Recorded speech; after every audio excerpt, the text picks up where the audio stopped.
C'est l'heure de votre émission Le Débrief. Merci de nous rester fidèles. Soyez les bienvenus pour décortiquer ensemble l'actualité liée au continent. Du Sahel à la Corne de l'Afrique en passant par le Nigeria et le Cameroun, l'Afrique est devenue la base arrière des divers groupes terroristes, le théâtre de nombreuses attaques ces dernières années. Déjà fragilisé par une guerre interethnique, le Cameroun a une nouvelle fois été frappé par des attaques de groupes rebelles. Bilan, 6 morts, 5 militaires et un civil. Pourquoi et comment le Cameroun est-il devenu la cible des terroristes? Le pays a-t-il les moyens de lutter efficacement contre ces groupes rebelles? Vous en saurez un peu plus en première partie d'émission. En reconnaissance du rôle de la société civile dans la mobilisation des ressources humaines essentielles au développement et la nécessité d'appuyer ces efforts de sensibilisation au niveau social, politique et économique, la CEDEAO a donc décidé de nouer un partenariat avec des organisations de la société civile de la sous-région. Quel rôle de cette société civile pour une CEDEAO des peuples? Des éléments de réponse en fin d'émission avec mes invités du jour. Hassan Samb, directeur de publication de REMI Quotidien. Merci d'avoir répondu à l'invitation du débrief. Merci à vous, c'est un plaisir. Merci. Nous remercions également Abdelrahim Oumar, spécialiste en sciences politiques et relations internationales. Toujours un plaisir évidemment de vous recevoir sur le plateau du débrief. C'est le plaisir, monsieur. Alors nous allons tout de suite nous intéresser au Cameroun. Au Cameroun évidemment, le pays toujours frappé par des attaques terroristes et même si le pays n'est pas impacté à l'image un peu du G5 Sahel, le Cameroun subit très régulièrement dans sa région de l'extrême nord des attaques terroristes. Doyen Samb, comment expliquer aujourd'hui que le Cameroun soit devenu la cible des groupes rebelles?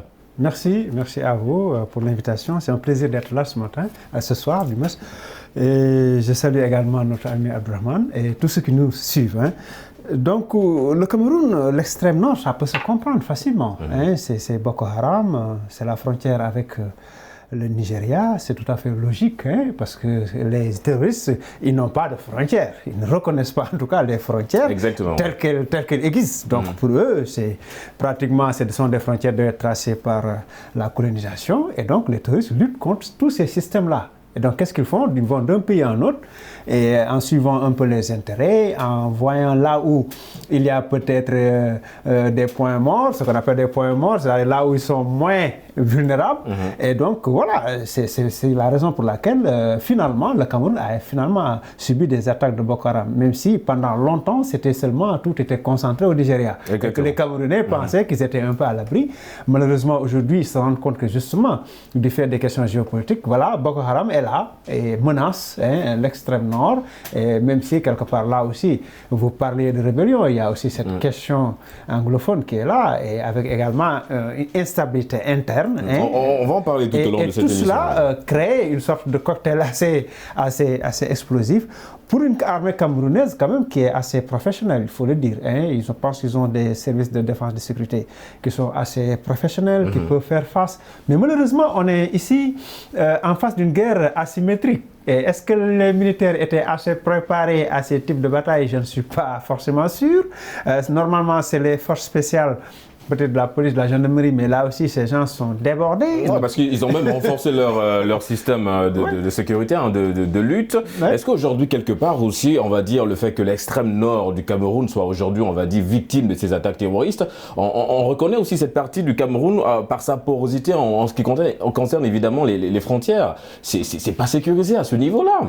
Oui, mais tout à fait. C'est-à-dire que ça, c'est une sorte de tare en Afrique. Le problème de la porosité des frontières, oui, on ne peut pas gérer ces vastes frontières-là, mettre des gens un peu partout. Évidemment, aussi, tous ceux qui s'activent dans le terrorisme et autres maîtrisent un peu mieux le terrain, ils connaissent un peu les lieux. Là, parce qu'on a l'impression que c'est là la force de ces groupes rebelles, cette connaissance efficace justement du terrain. C'est important pour mener des batailles. C'est le côté géographique, le côté terrain.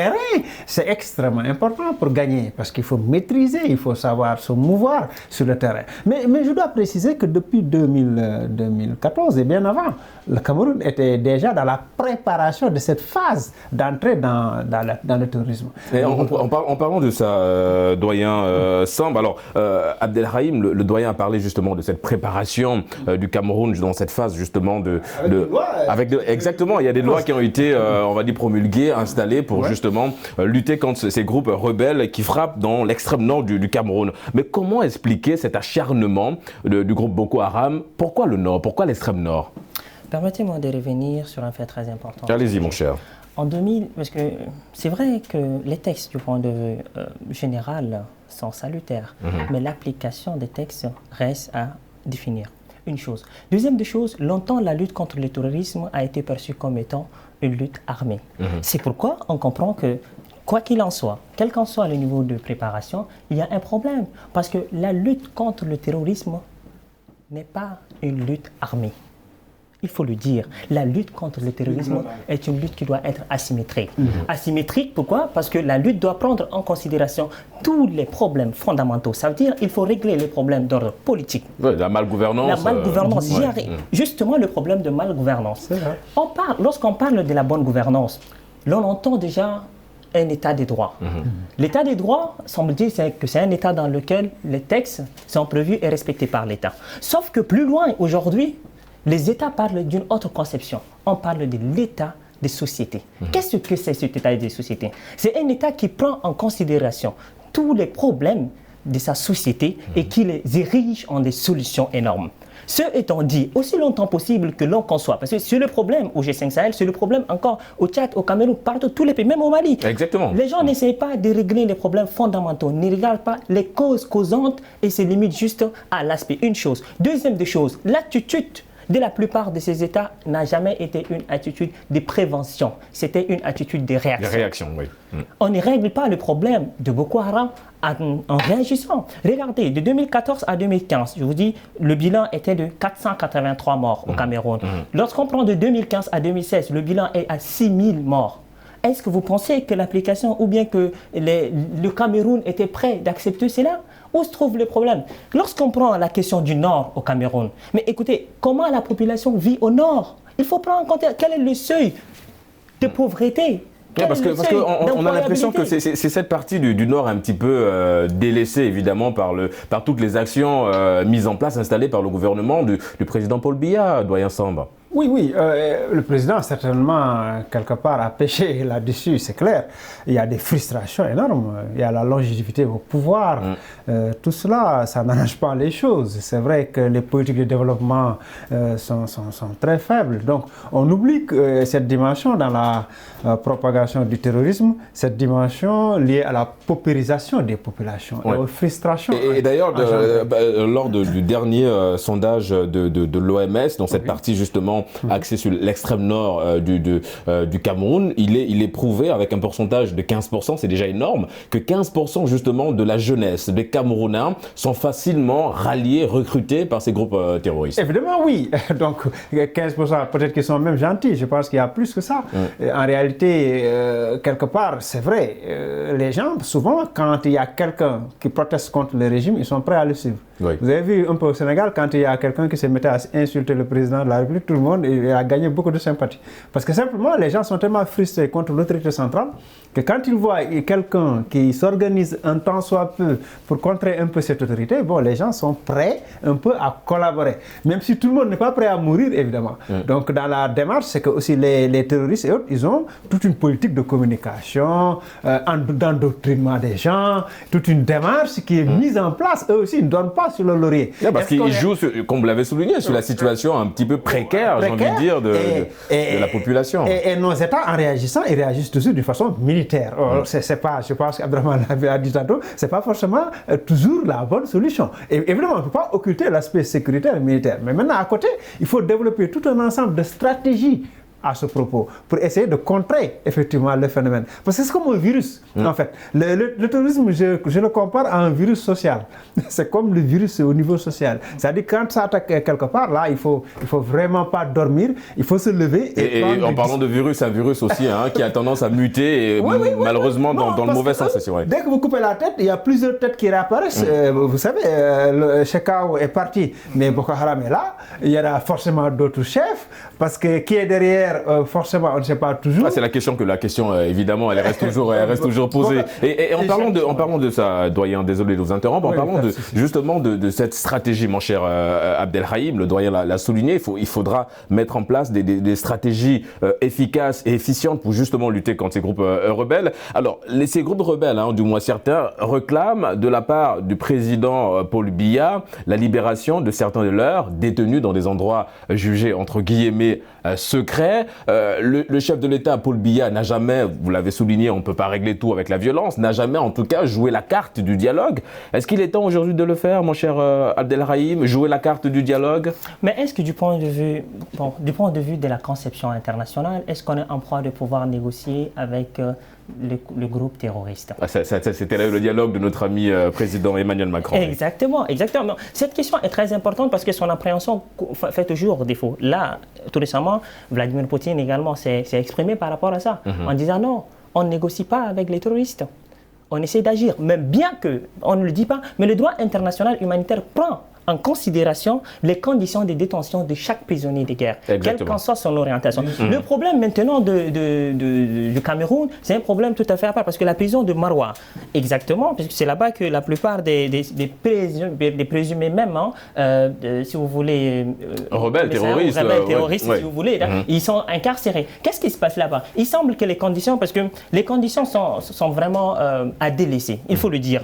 Une chose. Deuxième des choses, bien qu'il y ait eu une loi de prévention, une loi camerounaise, de prévention précaire, il y a quelques porosités qu'il faut souligner. Il y a quelques défaillances qu'il faut prendre en considération. Par exemple, en principe, lorsqu'on est détenu sur des faits, la définition du terrorisme au Cameroun est une définition générique et transversale qui laisse tout être humain, si vous voulez, ou bien qui laisse toute autorité publique à faire une interprétation. Il n'y a pas une définition ponctuelle à l'acceptation internationale du terroriste. Alors, il suffit juste pour un registre de dire, écoutez, moi je cherche, les conditions de vue sont très énormes, je décide tout simplement de rallier le groupe rebelle, on voit le message, on dit, c'est déjà une preuve, et on ne respecte plus aucun droit fondamental. Ils l'ont fait déjà parce qu'ils ont arrêté une dizaine d'étudiants qui justement envoyaient ce genre de message. Voilà, et donc voilà ce que je dis, c'est qu'il faut mettre en place une politique, certes, de prévention, c'est une chose, mais il faut également mettre une politique surtout de sensibilisation et d'incubation, d'insertion et de réinsertion des jeunes dans le cadre de l'employabilité. C'est très important. Voilà la stratégie qu'il faut développer ponctuellement parlant,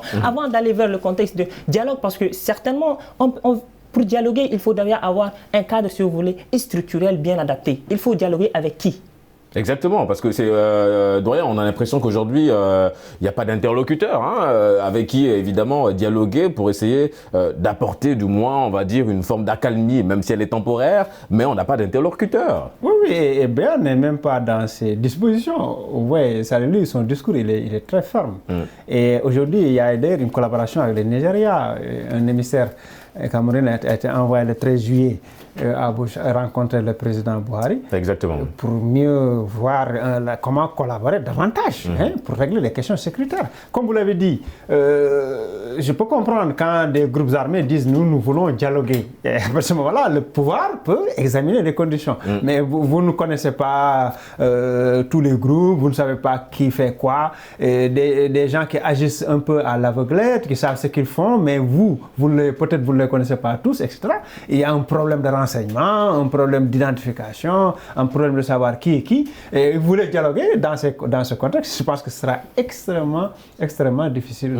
Alors, doyen, vous avez également dit, mon cher Samb, vous avez parlé de ce renforcement du dispositif de lutte contre le terrorisme par le Cameroun. Il y a des 2014. Lois. Exactement. Et alors, comment comprendre aujourd'hui que malgré justement ce renforcement, le Cameroun peine à obtenir des résultats dans cette lutte?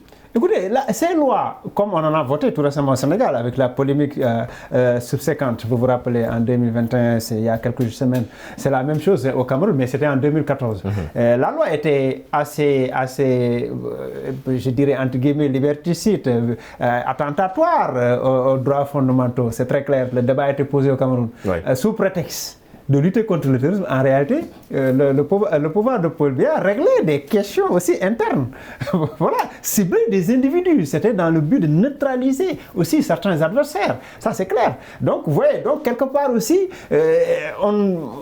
parfois la lutte contre le terrorisme, c'est juste un prétexte. C'est là le mal de l'Afrique aujourd'hui, mon cher Samb, c'est-à-dire qu'on a les outils, mais on les utilise mal. Attention, on dit le terrorisme, on en profite pour régler tous ces problèmes avec ses adversaires, ses potentiels adversaires, des gens qui ne vous aiment pas, des gens frustrés, des gens qui veulent protester, vous les mettez en prison systématiquement parce qu'ils ont dit ceci, ils ont fait cela. Vous voyez un peu. Et donc ça, beaucoup d'abus, on les a constatés au niveau du Cameroun, depuis cette loi-là, cette fameuse loi, qui ne lutte pas forcément contre les gens pour lesquels elle était censée dessiner, mais contre des hommes politiques, des personnes. Non, comme on l'a dit, un outil de ciblage. Alors, mon cher Abdelrahim, on parle du Cameroun, c'est en Afrique centrale. Il y a un pays d'Afrique centrale qui est membre du G5 Sahel, le Tchad également. Mais comment ça se passe? Je veux dire, est-ce que le Cameroun gagnerait aujourd'hui à intégrer cette organisation très fermée pour essayer de renforcer peut-être ses moyens de lutte? Voyez-vous, l'un des problèmes, par exemple, du Tchad, ou si vous voulez, de la plupart des États aujourd'hui en Afrique, c'est si vous voulez, l'existence d'un pays dans plusieurs organisations sous-régionales qui ont des fois les mêmes buts et les mêmes objectifs. Prenez la zone des 3 frontières, vous allez voir l'existence du Tchad. Vous voyez l'Union africaine, il y a le Tchad côté sécurité, paix et sécurité. Vous voyez au cadre de Boko Haram, lutte contre Boko Haram, il y a une fusion, une synergie entre les autorités tchadiennes et les autorités camerounaises. À un moment donné, lorsqu'on a des autorités militaires qui sont fragilisées à bien des escients, est-ce que vous pensez qu'on peut avoir, si vous voulez, une lutte très homogène et en synergie? Il y a un problème. Maintenant, quoique oui, lorsqu'on essaye de voir la coopération économique bilatérale entre le Cameroun et le Tchad, il va de soi dire que par l'entremise du Tchad qui a joué, surtout, parce qu'il faut dire la question du lac Tchad et tout ça, le Tchad a eu à toujours intervenir, parce que c'est une zone qui est largement partagée par ces deux pays. Donc, toutes les fois possibles, il y a cette concordance entre les autorités militaires tchadiennes et les autorités militaires camerounaises.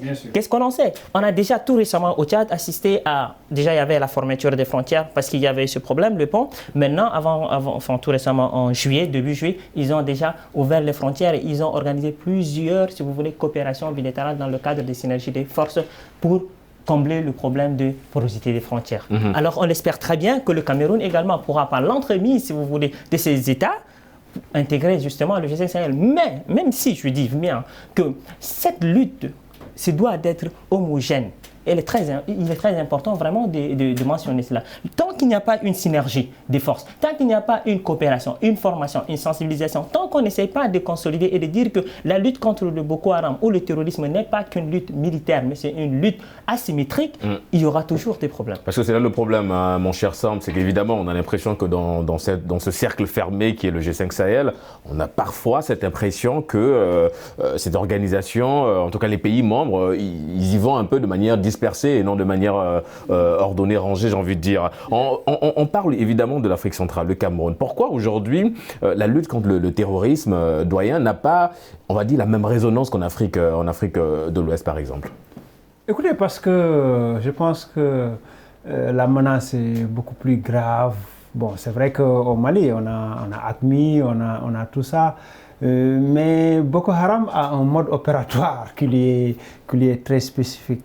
Les enlèvements, les attaques systématiques contre les civils. Oui, parce que mais on assiste au vu de ces attaques-là. On a parlé tout à l'heure de la porosité des frontières dans l'extrême nord du Cameroun. C'est aussi synonyme d'avancée de Boko Haram. Il ne faut pas oublier qu'il n'y a pas seulement Boko Haram, il y a également tous les autres groupes, Al-Qaïda, AQMI. Il y a cette coalition, ces dissidences d'ailleurs de Boko Haram, ces gens qui sont en train de s'organiser et qui ont tué d'ailleurs Chekao. Quelque part, ce qui rend difficile la lutte, c'est le fait qu'il est difficile de maîtriser les groupes qui se défendent, qui se déploient, qui sont très mobiles, etc., qui ne reconnaissent pas nos frontières à nous, nos frontières dont on parle nous, ça ne les intéresse pas. Donc, c'est ça qui fait que les chefs d'État ont du mal à dormir et les stratégies mises en place aujourd'hui ne sont pas encore opérantes. Parce que, pourquoi? C'est tellement difficile de devoir protéger toutes les populations civiles, les villages. Même le Burkina Faso a ces problèmes-là.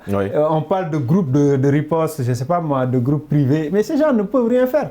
Voyez-vous, ils ont énormément de difficultés pour vraiment, quand des groupes veulent s'attaquer à des populations civiles, tuer des gens, il est difficile de les contrer. C'est là où il y a la difficulté. N'importe quel dirigeant n'importe quel dirigeant africain ou même dans notre pays, soumis à des situations pareilles, aurait pratiquement eu les mêmes difficultés. Parce que comment voulez-vous protéger tous les villages, les hameaux, les villes, les quartiers contre des gens que vous ne pouvez pas repérer, avec qui vous ne pouvez pas dialoguer également. Avec qui vous ne pouvez pas dialoguer, qui peuvent agir à tout moment, que vous ne pouvez pas identifier parce qu'ils sont invisibles.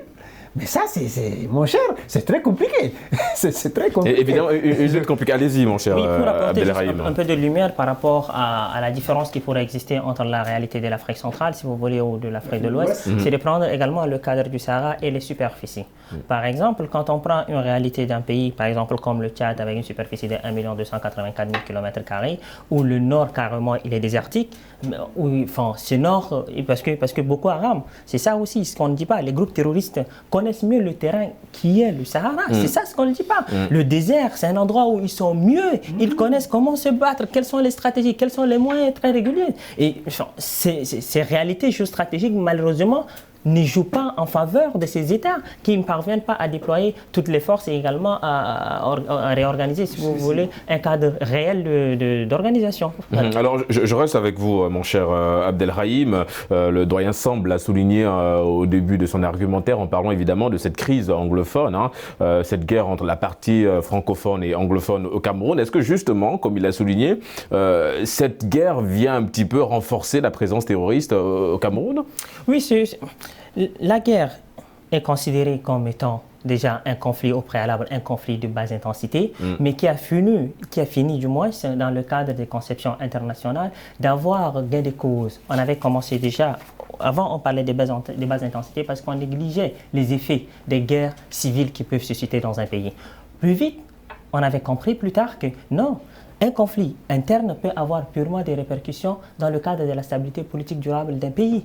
Alors, lorsqu'il y a une instabilité sociale, justement, les groupes rebelles, toutes les instances, commencent à se mouvoir pour déstabiliser le pays, le régime qui ne sait pas s'il faut résoudre d'abord le cas social, interne, civil, ou bien il faut résoudre la question sécuritaire. Et lorsqu'on est à cheval entre ces deux conceptions, à un moment donné, on se déroule parce qu'on n'est pas à même de déployer autant de ressources et de politiques juste pour régler le problème des guerres internes, du conflit interne, et on n'est pas à même également de régler également, si vous voulez... C'est là le dilemme du président Paul Biya. En parlant du président Paul Biya, doyen Samb, vous l'avez également souligné, il a rencontré, en tout cas il y a eu une rencontre avec le président du Nigeria, Muhammadu Buhari. Ils ont décidé tous les deux de renforcer leurs efforts contre la sécession et le terrorisme. Quelle analyse faites-vous de ce nouveau partenariat, j'ai envie de dire?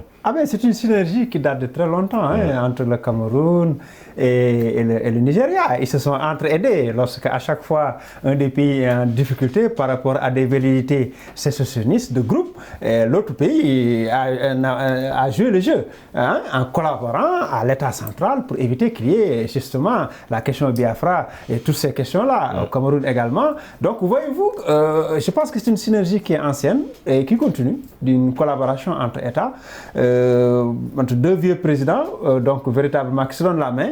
Donc comme Buhari est de retour dans son pays, maintenant il gère également, qu'il était là aussi avant. Et je pense que ça aide un peu. Ils sont un peu pas forcément de la même génération. Oui, mais doyen Samb, alors n'oublions pas effectivement que la mutualisation des efforts entre le Cameroun et le Nigeria dans la lutte contre Boko Haram a également permis, vous l'avez souligné, de réduire la marge de manœuvre des insurgés et des groupes terroristes. Mais en fait, cette manœuvre s'est soldée par un échec.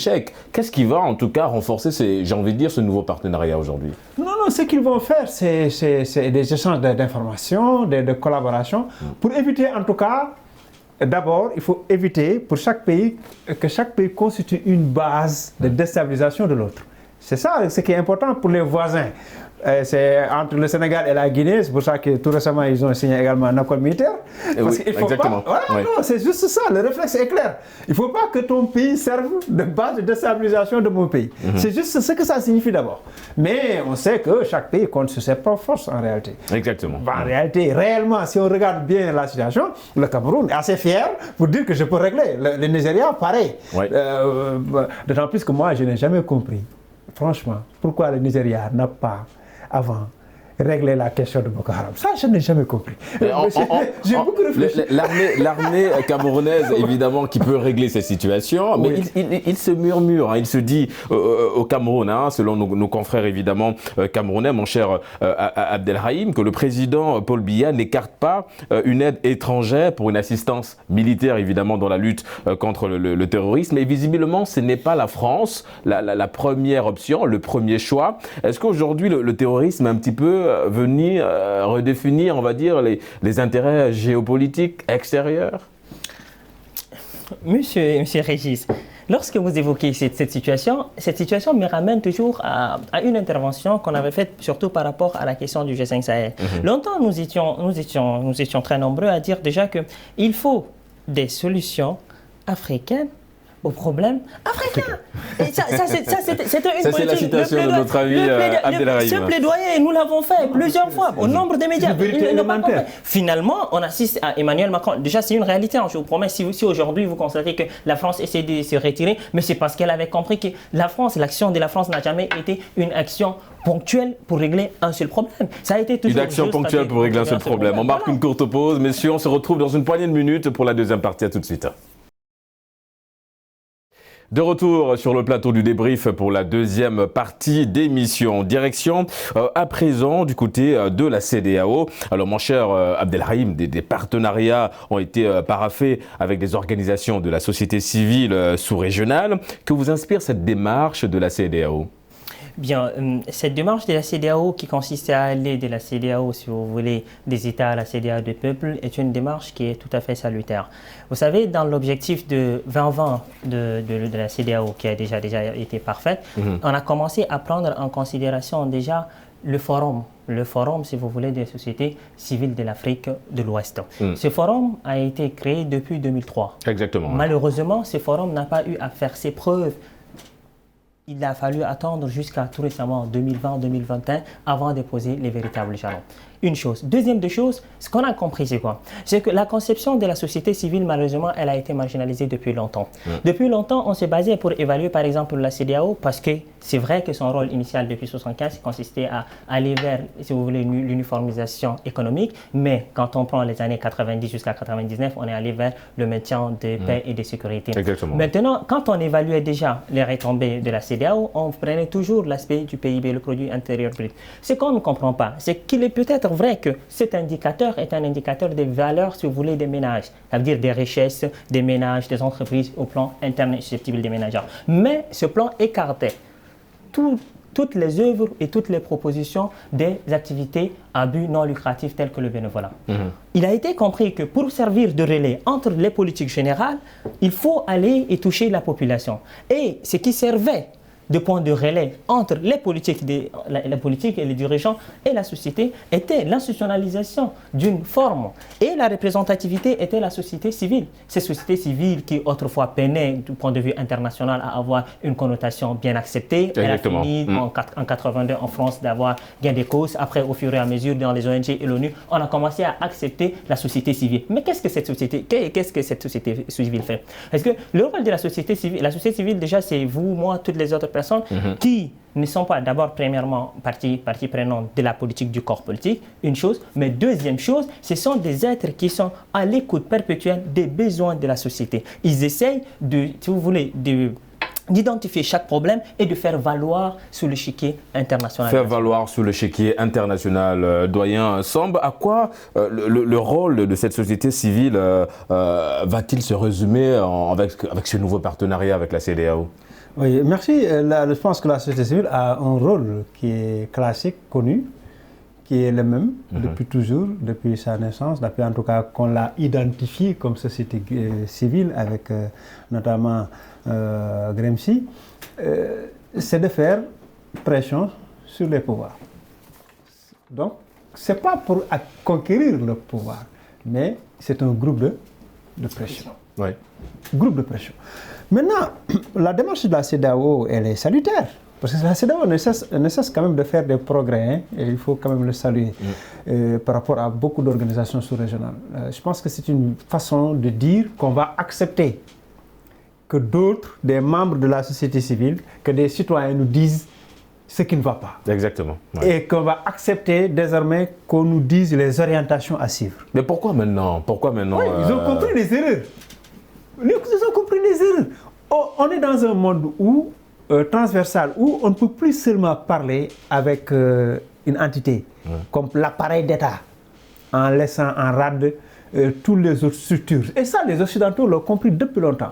Les Nations Unies l'ont compris, l'Union Européenne l'a compris depuis très longtemps. Qu'est-ce qu'ils font maintenant? Même les financements, ils donnent à des ONG installées dans les pays. Ouais. Et la CEDEAO est en train de réfléchir à ça.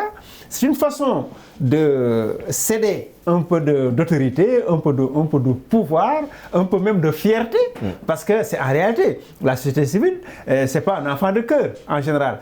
Cette idée, elle est disparate, c'est un ensemble d'organisations, des groupes qui agissent, chacun dans son coin généralement, même si parfois il y a des regroupements. Mais cette société civile, si vous l'acceptez, c'est que vous acceptez la critique, vous acceptez de revoir vos orientations et vous acceptez maintenant un débat inclusif. Au vu de tout ça, Abdelrahim, au vu de tout ce que notre ami Samb vient de mettre en lumière, est-ce qu'on peut affirmer aujourd'hui, sans risque de nous tromper, que nous allons vers une CEDEAO des peuples? Oui, on peut l'affirmer. On peut l'affirmer, bien que, vous savez, que si vous voulez, la société civile est toujours considérée que juste comme partenaire. Enfin, c'est un début, mais il faut aller plus loin pour parler de la CEDEAO des peuples. Il faudrait déjà que les orientations, il faudrait d'abord que les directives que la société du peuple, il ne faudrait pas que ce soit juste des propositions, mais que ce soit des directives qui doivent être prises en considération. Parce qu'on n'en parle pas. Lorsque tout récemment, le cadre de prévention, si vous voulez, des conflits de l'Afrique de l'Ouest ou de CEDEAO, si vous voulez, a eu à rencontrer la société civile a déposé un pamphlet, si vous voulez, des propositions à prendre en considération. Exactement. Sauf que lorsque ce n'est qu'une rencontre dans le cadre d'une simple consultation, il y a de quoi dire que les résolutions prises ne sont pas les résolutions qui doivent être respectées à bien des égards. Ça reste que des consultations. Faudrait d'abord, c'est pourquoi je dis, il faudrait d'abord aller plus loin dans le cadre même de la considération. Il ne faudrait pas prendre juste comme étant des partenaires, mais il faudrait les prendre comme étant des sujets indispensables pour déjà transmettre, si vous voulez, la politique et toucher même, si vous voulez, les actions nécessaires et concrètes de chaque parti. Mon cher Samb, on a toujours vu, et vous l'avez souligné, Abdelrahim l'a également souligné, il y a eu toujours une connotation un peu péjorative de cette société civile qui s'est longtemps justement opposée aussi aux actions de la CEDEAO. Est-ce qu'aujourd'hui, avec ce partenariat, avec ce côté un petit peu, j'ai envie de dire, vous permettez l'expression, docile de la société civile, est-ce qu'on assiste à une nouvelle société civile aujourd'hui dans la sous-région? Ce n'est pas le partenariat qui va changer la société civile. Évidemment, ce partenariat, aujourd'hui, si on devait bien le matérialiser, il faut bien cibler le type de société civile dont il s'agit. Parce qu'il faut qu'on sache de quoi on parle. Ouais, mais est-ce que le risque n'est pas là aussi d'être sélectif Non, parce qu'il y a une réalité dans ces sociétés civiles, elle a été infiltrée aussi par des lobbies, par des groupes qui financent, par des structures internationales. Dans le cadre de la géopolitique, de la coopération internationale, certains États passent par des ONG, des trucs, ça c'est connu. Et l'argent qui est distribué, il y a les groupes de Soros, il y a George Soros, il y a plein de gens qui financent des ONG, soi-disant, y compris au Cameroun d'ailleurs, pour déstabiliser. Ouais. Donc, quelque part, ça veut dire quoi? Il faut faire très, très attention, parce que ce qui est arrivé aux États, c'est-à-dire être sous le joug de puissance, ça aussi, la société civile n'est pas à l'abri de cela. Donc aujourd'hui, le danger, c'est ça. Il ne faut pas aussi que, voilà, on collabore avec des gens qui reçoivent des instructions de l'extérieur. C'est ça aussi le risque majeur, je pense, auquel il faut peut-être faire. Ça va être un travail de longue haleine, vraiment d'écarter les. Tout n'est pas propre, tout n'est pas clean dans la société. Tout n'est pas propre, tout n'est pas clean. Allez-y, mon cher Abdelrahim. Pertinence étant d'exigence, quelques nuances austères. Parce qu'aujourd'hui, on parle bien, si vous voulez, d'un cadre de société civile, mais il ne faut pas mettre de côté qu'il y a déjà la société civile, c'est-à-dire le forum de société civile pour la CEDEAO, de l'Afrique de l'Ouest. Voilà. Maintenant, ce forum est constitué de plusieurs, parce que, c'est, si vous voulez, la réunion de plusieurs sociétés civiles. Maintenant, ce forum a en son enceinte plusieurs groupes thématiques. Ce sont des groupes de réflexion qui sont bien spécialisés dans chaque thème développé, si vous voulez, ou pris en considération par l'enjeu ou les objectifs de la CEDEAO. À ce moment, même si on ne peut pas parler d'une homogénéité, mais lorsqu'on voit la transcendance de l'organisation, lorsqu'on voit comment les informations parviennent à être véhiculées des organisations des sociétés civiles pour les rendre homogènes jusqu'au sein du forum, il y a quand même une organisation structurelle, qu'il faut le dire, hein, au sein de ce forum. Oui. Alors, ce forum, à ce moment, à ce niveau, il ne faut pas y avoir des doutes. Même s'il peut y avoir de l'instrumentalisation, c'est vrai, il a très bien souligné déjà, il peut y avoir de l'instrumentalisation. Il y a des lobbies qui essaient de jouer en défaveur de cela, mais attention, le cadre formel de cette structure a connu des retombées très ponctuelles. On parle de cette CEDEAO. Est-ce que c'est aussi un moyen pour l'organisation de redorer un peu son image, de penser un petit peu les blessures, j'ai envie de dire, cette CEDEAO qui a essuyé de nombreuses critiques, hein, notamment lors des crises politiques dans certains pays de la sous-région. Est-ce que ça va aussi un petit peu apaiser ce côté, j'ai envie de dire? Oui, je pense que c'est très important. Un aspect qui est extrêmement important, c'est de tenir en compte aujourd'hui l'avis des différents acteurs qui composent l'État. L'État, ce n'est plus maintenant forcément l'appareil d'État, mais il y a aujourd'hui les organisations, les associations communautaires, les ONG, y compris la presse. Et toutes ces structures-là elles doivent être prises en compte dans la prise de décision. Je pense que c'est extrêmement important. Moi, je ne suis pas très... c'est vrai, je ne suis pas très critique contre la CEDEAO. Je trouve qu'il y a du bon travail qui se fait aussi. Et ça, il faut le noter. C'est difficile, c'est vrai. On voit des atermoiements, des hésitations, un peu au Mali, tout ça. Mais c'est normal, on ne peut pas tout réussir à la fois. Mais je trouve qu'il y a des efforts qui sont faits. Malheureusement, c'est vrai que c'est aussi un syndicat qui parfois, une sorte de syndicat qui protège aussi certains chefs d'État. Tout ça, c'est des manquements. Mais je pense qu'on est en train de faire un excellent travail au sein de la CEDEAO avec des structures communautaires qui sont mises en place. Maintenant, il faut l'élargir, c'est vrai, c'est élargi à la société civile, mais davantage également l'élargir à la société, à d'autres formes de société civile, parce que la société civile, elle est encore très diverse. Et donc, je pense que ce travail doit continuer pour avoir des prises de position inclusives permettant à éviter le maximum possible des erreurs stratégiques du point de vue de la définition des programmes et de leur matérialisation. Alors les enjeux sont, les enjeux sont énormes hein, quand on parle évidemment de ce lien entre la société civile et la CEDEAO. En parlant spécifiquement de ce plan, sur le plan économique, vous le savez très bien, il y a la monnaie, hein, l'ECO. Quel rôle de la société civile dans la promotion de cette monnaie unique qu'est l'ECO? Déjà, la monnaie ECO cause problème. Pour certains partisans, la monnaie de la CEDEAO n'est pas l'ECO. L'ECO a juste été instrumentalisé. J'y arrive. Hein. C'est un débat de fond à l'interne. On pense que l'ECO n'est pas, si vous voulez, une initiative purement des États de la CEDEAO. La monnaie initialement prévue date déjà depuis des années, on parle de 2002, 2000, où on a déjà songé à mettre en place une monnaie unique. Maintenant, ça c'est un débat très controversé à l'interne entre l'acceptation de l'ECO ou non, une acceptation qui est purement institutionnelle, qui ne prend pas en considération là. Maintenant, la société civile, suivant toujours, parce que je ne fais pas l'apologie de la société civile, mais de par l'intermédiaire de ses membres, l'on comprend déjà le rôle que cette société civile doit jouer pour impacter, si vous voulez, la population. C'est lequel?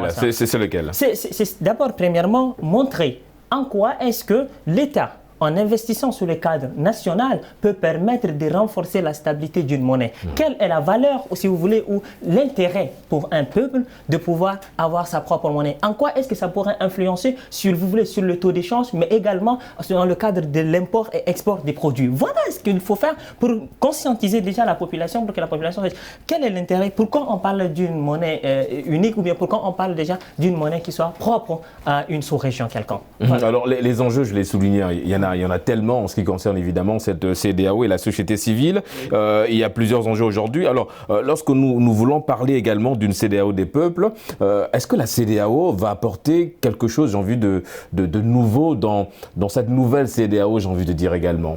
On peut rêver, on peut espérer, mais je pense que ce sera toujours avant tout et d'abord une CEDEAO des des chefs d'État, des appareils d'État.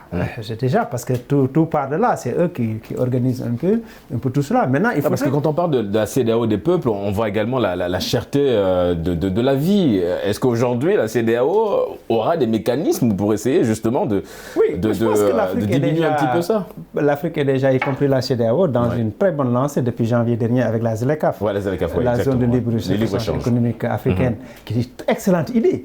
Mais imaginez si on matérialise cela. Déjà, du point de vue des États de la CEDEAO, c'est un gros marché et qui va s'ouvrir rapidement. Maintenant, on a aussi des institutions communautaires dans le cas de l'OADA. Beaucoup de règles qu'on est en train d'harmoniser. Il y a des efforts qu'il ne faut pas négliger sur le plan économique. Jusqu'au Cameroun, on partage un certain nombre de législations dans le droit des affaires et autres.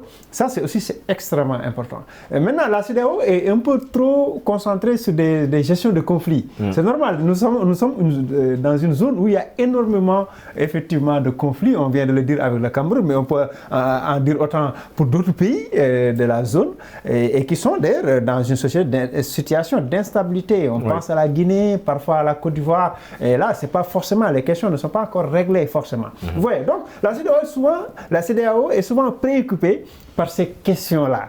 Maintenant, il faut qu'elle trouve un mécanisme de passer maintenant au règlement des questions de société, des questions économiques. Tout en réglant les questions politiques. Et c'est là où elle est attendue, justement, cette CEDEAO. Il ne faut pas se concentrer exclusivement sur en Guinée-Bissau. Nos troupes étaient là depuis très longtemps parce qu'il y avait instabilité, impasse au niveau institutionnel. Même si c'est réglé maintenant, c'est bien tout ça. Ces résultats-là, mais c'est sur le plan économique, sur le plan social, qu'on a des difficultés énormes d'harmonisation des politiques pour régler certaines questions d'ordre économique et ne pas dépendre forcément des pays occidentaux. Et ça, on attend énormément de la CEDEAO. Alors, Abdelrahim, aujourd'hui, quand on parle de cette société civile, malheureusement, on voit une société civile parfois corrompue. Est-ce que cette société civile aujourd'hui va réellement servir les intérêts du peuple ? Oui, parce que déjà, les membres de la société civile, ce sont des citoyens. Ce sont des citoyens. Il faut d'abord préciser cela. Ce sont des êtres humains et il faut compter, tout comme dans toutes les structures, il faut compter plus, miser plus dans l'intégrité de la structure plutôt que de compter sur la personne et les êtres humains. Ce étant dit, lorsqu'il y a une rigidité, il faut aller vers la rigidité structurelle, institutionnelle. S'il y a une rigidité au sein du bureau de la société civile, on s'en dit que l'intégrité de l'éthique dans leur comportement va également être le reflet. Mais il y a des gestes qui sont posés et qui méritent d'être salués. Par exemple, lorsqu'il a été question de pouvoir soulever, il y a des beaux textes. Le problème, c'est ça, le problème avec la CEDEAO, ce n'est pas l'élaboration des textes. Il y a des textes, il y a des beaux textes, mais c'est la matérialisation des textes. Non, parce que c'est là le problème, c'est que parfois on a du mal à joindre l'acte à la parole. Toujours les problèmes les plus sensibles. La question de l'enfant, des enfants de la rue, le droit de l'enfant. Qu'est-ce qu'on apporte? La question du mariage précoce des enfants. Quelles sont les solutions? Pourtant, les textes étaient tellement salutaires, mais on en voit ici, que ce soit ici au Sénégal, aller un peu au Mali. Regardez, vous verrez que ce sont des questions posées qui n'ont pas de solution. Pourtant, les textes y sont, mais ils ne sont pas adoptés. Donc, ce qu'il faut dire, c'est quoi? C'est qu'il faut, cette société civile se doit, comme elle l'a dit, moi je reste très persuadé, optimiste qu'elle va joindre vraiment ses objectifs, atteindre ses objectifs, au-delà d'attendre juste des retombées pécuniaires, mais c'est de dire, voici cette solution et il faut trouver un cadre, si vous voulez, pour pouvoir aider ces personnes. Les textes y sont, mais l'applicabilité, il faut véritablement que la société civile joue le rôle de gendarme, si vous voulez, de veille perpétuelle à l'application et à la matérialisation des législations très salutaires de la CEDEAO. Est-ce qu'ils ont les moyens pour, mon cher Samba? La société civile? Oui, pour jouer évidemment ce rôle de gendarme. Mais oui, la société civile a de fortes personnalités, des gens très valables, et des institutions qui sont très solides existent dans cette société civile. Cependant, tout n'est pas rose, je l'ai dit tantôt. Il faut faire attention. Malheureusement, il y a beaucoup de structures qui sont un peu sous la tutelle du Nord, aussi bien des États que des personnalités, des lobbies, et qui financent beaucoup de choses en Afrique, qui sont derrière beaucoup de mouvements, qui sont derrière. Mais n'empêche, on trouve dans cette société civile africaine des personnalités très fortes, des gens qui sont mus par vraiment des ambitions et on les connaît. On sait également les structures qui sont vraiment crédibles. Il y a des structures qui sont très crédibles. Ça aussi, on les connaît. Donc, il faut faire le tri et savoir avec qui travailler et peut-être, voilà, ça pourra aider à aboutir à des résultats. Parce que les États, à eux seuls, ne peuvent pas régler tous les problèmes. Ils ont montré aussi leurs limites. C'est ce qu'ils ont compris, qu'il faut aller maintenant vers les peuples, vers la société civile, vers ces talents-là, avoir d'autres approches. Et je pense que là aussi, c'est intéressant comme démarche. On parle d'une démarche sélective, hein, mon cher Abdelrahim, évidemment, pour essayer d'avoir pour tendre vers cette CEDEAO des peuples. Oui. Et il y a une grosse confusion également, c'est un point qu'il va falloir aussi, je pense, mon cher Abdelrahim, soigner, parce que tout à l'heure, vous avez évoqué le point très essentiel qui est la sensibilisation, évidemment, parce qu'il y a un autre point sur le continent, parce qu'il y a une grosse confusion entre la société civile et les partis politiques. Parce que beaucoup vont dans cette confusion-là. Elle est là, la sensibilisation. Oui, la sensibilisation y est, parce que la société civile est une chose et les partis politiques en sont d'autres. Lorsqu'on a un parti politique, nous avons des fins électorales. Lorsqu'on a des fins électorales, ça veut dire que nous avons une ambition purement, en principe, c'est le pouvoir, la gestion exclusive du pouvoir. Mais lorsqu'on est dans le cadre d'une société civile, notre ambition première est quoi? Est de servir la population. Ce n'est pas la même chose. Là, on comprend déjà la nuance. Deuxième des choses, c'est qu'il faut dire même que les membres ne sont pas imbus des mêmes objectifs également. Lorsque nous sommes dans un parti politique, la prévalence qu'on met en avant, c'est celle de pouvoir trouver des postes ministériels ou des fauteuils, des portefeuilles. Voilà ce qu'il faut le dire, parce que c'est ça la politique. Bien que la politique a été dérobée de son essence primitive, qui est celle de servir le peuple. Aujourd'hui, on parle des fins politiciennes, voilà ce qu'on en parle. Mais la société civile est plus dans une démarche sociétale, parce que ça s'inscrit plus dans ces volets sociétal. On est allé du cadre de l'organisation non gouvernementale à but non lucratif à toucher l'essentiel des problèmes et à les rivaloriser. Voici donc la nuance qui existe fondamentalement entre société civile et parti politique, à bien des égards. Mais on a parlé évidemment d'un point encore très essentiel. Vous avez parlé de la pluralité, hein, cette flopée d'organisations de société civile. Est-ce que pour avoir un travail, j'ai envie de dire un résultat magnifique en ce qui concerne évidemment cette société civile, est-ce qu'il va falloir avoir un travail en interne d'abord, c'est-à-dire vous avez parlé de sélectionner évidemment la société civile, il y en a tellement dans plusieurs régions dans pays de la sous-région. Comment arriver au projet mis en lumière par notre ami Abdelrahim d'avoir une société civile unique qui va justement servir les intérêts des pays membres de la sous-région? Non, ce qu'on peut avoir, c'est des grands ensembles de société civile. Parce que les gens agissent dans des domaines particulièrement différents les uns des autres. Hein? Certains sont dans les droits de l'homme, d'autres sont dans le développement, certains dans la préservation de l'environnement, d'autres dans la santé. Il faut avoir de grands ensembles, je pense. À mon avis, on peut y arriver et trouver de grands ensembles. C'est vrai que dans la société civile, on trouve également beaucoup de tares qu'on retrouve en politique. C'est-à-dire que là aussi, parfois, dans certaines structures de société civile, les gens se servent d'abord avant de penser servir. Oui, d'où la comparaison avec les partis politiques. Parce qu'il y a beaucoup de gens qui ont ces réflexes-là, de se servir d'abord. Pourquoi d'ailleurs au sein des syndicats, par exemple, au Sénégal, les gens ne veulent pas lâcher prise? Parce que être secrétaire général, il y a des avantages, on voyage, on fait ceci, on fait ça. Donc, vous voyez un peu. Donc, quelque part aussi, on retrouve les mêmes défauts. Parce que c'est les mêmes individus qui sont parfois à la fois dans les sociétés civiles et dans les partis. Oui. Et malheureusement, parfois aussi, on ne sait pas faire la différence. Parce qu'aujourd'hui, vous le voyez dans le cadre du MDD au Sénégal, il y a des mouvements de société civile, mais qui sont maintenant parfois très proches aujourd'hui avec le parti PASTEF. Vous voyez un peu. On retrouve aussi dans d'autres scénarios comme ça, où on se dit, mais attends, ces gens-là, est-ce qu'ils sont réellement de la société civile? Des syndicalistes qui deviennent activistes, tout ça, on le voit. Parce que pour beaucoup de jeunes sur le continent, intégrer la société civile, comme on l'a dit, ça part d'abord du volontariat. Voilà, mais pour beaucoup de jeunes aujourd'hui, on a résumé malheureusement l'intégration à la société civile à un billet des avantages, des opportunités, ça ouvre des portes, forte, ça permet de gagner de l'argent. Et si les gens ont cette conception-là, après ça fausse tout. Maintenant, on ne peut pas dire généraliser, on ne peut pas dire c'est tout le monde, etc. Ouais. Heureusement d'ailleurs. Heureusement, c'est comme ça. Mais il y a beaucoup aussi qui sont dans ça parce que simplement il y a des intérêts. Il ne faut pas se voiler la face. Donc véritablement, là aussi, il faut faire très attention, à mon avis, et ne pas tomber dans les mêmes travers qu'on reproche aux politiques. Donc certains créent des partis, d'autres créent des mouvements, des associations, et avec parfois le même réflexe.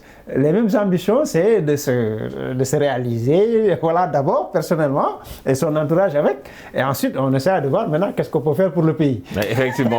Abdelrahim, dans ce cas de figure, l'intérêt ne doit surtout pas être guidé par la pensée. Voilà ce que j'ai. Non, c'est vrai ce que vous dites. Ça veut dire qu'il faut maintenant, je crois que ce qui serait judicieux de faire, Monsieur Régis, c'est de dire quoi? C'est-à-dire que la plus grande sélection de société civile doit aller par l'inspection de feuilles de route ou de projets. C'est-à-dire, il ne suffit pas simplement, à défaut, on sera juste vraiment dans le tollé des partis politiques. Il faut auditer. Lorsqu'on dit il faut auditer, c'est-à-dire l'audit, suivi, évaluation devrait être pris en considération. C'est ça. Ça c'est fondamental. Ça permettrait d'avoir des sociétés civiles qui sont assez objectives, qui sont ambitieuses, mais qui ont également leur conception de société civile. Voilà, et ça c'est très important. Ça c'est important. Exactement, c'est le genre d'initiative qu'il faut instaurer dès le début si on veut justement aller vers cette CEDEAO de peuple, mais surtout une nouvelle société civile.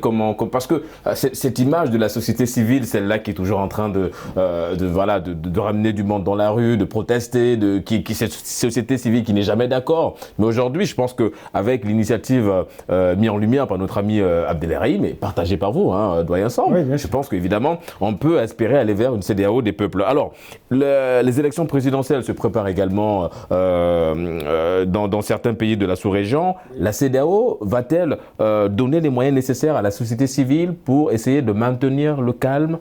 Oui, je pense que... Un climat apaisé, évidemment. Je pense que la CEDEAO a tout intérêt d'abord à jouer ce rôle de prévention, parce qu'il faut prévenir les conflits au lieu de les voir survenir et d'essayer de les régler, parce que là c'est plus compliqué encore.